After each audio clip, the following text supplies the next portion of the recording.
ఈ 4,000 ఎకరాలకు సంబంధించిన ఈ ప్రతి రైతన్నకు నేను ఒకటే భరోసా ఇస్తా ఉన్నా. ఈ పెద్ద మనిషి చంద్రబాబు నాయుడు గారు రైతులకు ఇవ్వాల్సిన ఇన్పుట్ సబ్సిడీ ఖచ్చితంగా ఇవ్వాలి, ఇన్సూరెన్స్ సొమ్ము కూడా ఖచ్చితంగా రైతులకు అందరికీ కూడా రావాలి. ఏ రైతన్నకు కూడా ఇవి రాని పరిస్థితి ఎక్కడైనా ఉంది అని అంటే మాత్రం ప్రతి రైతన్నకు నేను ఒకటే చెప్తా ఉన్నా. కళ్ళు మూసుకుంటే సంవత్సరం అయిపోయింది, కళ్ళు మూసుకుంటే మరో 3 ఏళ్ళు ఓపిక పట్టండి, వచ్చేది మన ప్రభుత్వమే. మన ప్రభుత్వం వచ్చిన ఒక నెలకే ప్రతి రైతన్న ముఖంలో సంతోషాన్ని చూసేట్టుగా వాళ్ళకి రాని ఇన్సూరెన్స్ ఇప్పిస్తా, ఇప్పుడున్న ఇన్పుట్ సబ్సిడీ ఇస్తాను.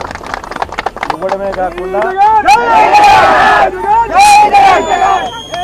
కాకుండా ప్రతి రైతన్నకు 2023లో ఏ రకంగా ప్రతి రైతన్నకు 50,000 రూపాయలు మళ్ళా ఇచ్చినట్టుగా ఆ డబ్బు కూడా మళ్ళా ఇచ్చే కార్యక్రమం కూడా ఖచ్చితంగా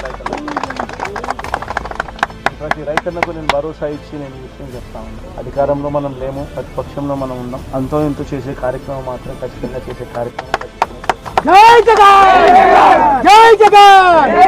అది రాబోయే రోజుల్లో అవినాష్తో నేను మాట్లాడుకుని అవినాష్ ప్రతి రైతు మేలు జరిగేట్టుగా, ఎంతో కొంత మేలు జరిగేట్టుగా అవినాష్ ద్వారా అది చేయించే కార్యక్రమం కూడా చేస్తాం.